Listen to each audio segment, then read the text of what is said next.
पंजाब और हरियाणा हाईकोर्ट की ओर से कैथल के डीएसपी के खिलाफ कंटेम्प्ट प्रोसीडिंग जो है वो करने के आदेश दिए गए हैं। क्या है पूरा मामला, आखिर क्यों हाईकोर्ट को आदेश देने पड़े, जानने के लिए हमारे साथ एडवोकेट है नितिन मंडवाला जी।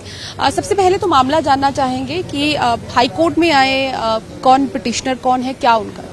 देखिए, ये एक एंटिसिपेटरी बेल का मामला था जिसमें हम एंटिसिपेटरी बेल सीख की थी हाई कोर्ट से। तो बेल जो थी अलाउ हो गई थी with condition that within 7 days you have to join the investigation. We got that order on 2nd of April, but on 5th of April we went to join the investigation as ordered by the honorable court.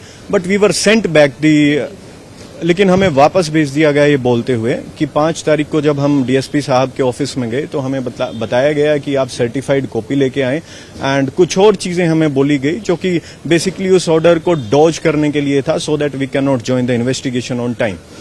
So we came to court again, हम फिर से आए with the same contentions and we filed second bail anticipatory bail application, जहां पे हमने माननीय court को बताया कि हमने इन्वेस्टिगेशन ज्वाइन करने के लिए हम वहां गए थे एंड इवन आफ्टर दैट जो है हमारे को इन्वेस्टिगेशन नहीं ज्वाइन करनी दी। Because of that honourable court ने इस चीज के ऊपर बड़ा स्ट्रिक्ट एक्शन और एक कॉग्निजेंस लेते हुए कहा second bail application was allowed and हमें बोला गया कि within 2 days you join the investigation that we have already did. Ayush is the name of the accused and I am the counsel for the appellant. So इसमें जानना चाहेंगे कि किस case में वो एंटिसिपेटरी के लिए आए थे यहाँ बेल एप्लीकेशन? तो बेसिकली एक कोई उनके अगेंस्ट एक फॉल्स केस रजिस्टर हुआ था जिसमें SC/ST एक्ट और कुछ मार धाड़ के केस के मामले में वो यहाँ पे आए थे एंटिसिपेटरी बेल सीख करने। एंड इनफैक्ट मैं बताना चाहूंगा कि वो जो बच्चा है वो जुवेनाइल भी है और 18 साल से कम उम्र होने के कारण तो वो जुवेनाइल कैटेगरी में भी आता है। उसकी बात ये भी है कि जब इन्वेस्टिगेशन ज्वाइन करने के लिए पहले आदेशों के बाद वो जाते हैं तो एक कंडीशन 7 दिन की थी, तो दोबारा से फिर उसको आपने एंटिसिपेटरी फाइल किया या वो कंटिन्यू नहीं रहनी थी? नहीं, एक्चुअली क्या होता है ना, जब 7 दिन की ये एक नॉर्मल प्रैक्टिस होती है कि within 7 days you have to join the investigation and अगर आप उसमें चले जाते हैं तो वो बेल एब्सोल्यूट हो जाती है, अदरवाइज वो बेल जो है वो लैप्स कर जाती है, वो स्टूड कैंसल्ड उसको मानते हैं। तो because of the arrogance of the investigation agency वो बेल जो है वो कैंसिल हो गई एंड हम फिर से माननीय हाई कोर्ट में आए और एक अर्जी फिर से दी कि हमें सेकंड एंटिसिपेटरी बेल मिले और वो सब बातें हमने माननीय कोर्ट को बताई कि जिस कारण से हमारी बेल कैंसिल हुई है वो ये नहीं था कि हमारा इंटेंट था कि हम हाई कोर्ट के ऑर्डर को नहीं मानते हैं। It was the investigation agency जिसकी वजह से हम वो ज्वाइन नहीं कर पाए थे।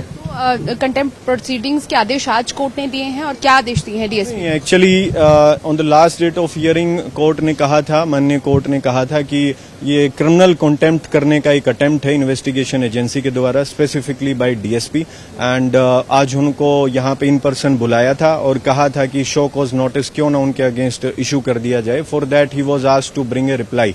सो रिप्लाई लेके आज वो नहीं आए, कोर्ट में नहीं लेके आ पाए and because of that court was also very not very happy with that. So परसों फिर से इस केस को रखा गया है एंड शायद इसमें कुछ डीएसपी के अगेंस्ट एक्शन हो। टिप्पणियां कुछ खास कोर्ट ने करी?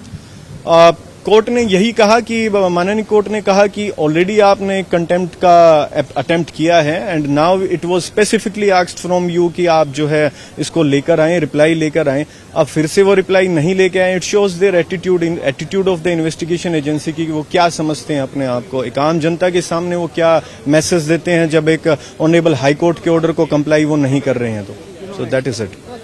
Thank you. तो बिल्कुल अब बात करें तो 28 मई को दोबारा से मामले की सुनवाई होगी। देखना ये रहेगा कि रिप्लाई दोबारा से फाइल करना है और डीएसपी कैथल की ओर से आखिर की क्या रिप्लाई जो है वो फाइल किया जाता है। कैमरा पर्सन रोहित के साथ पूजा वर्मा, डेली पोस्ट पंजाब, हरियाणा, हिमाचल।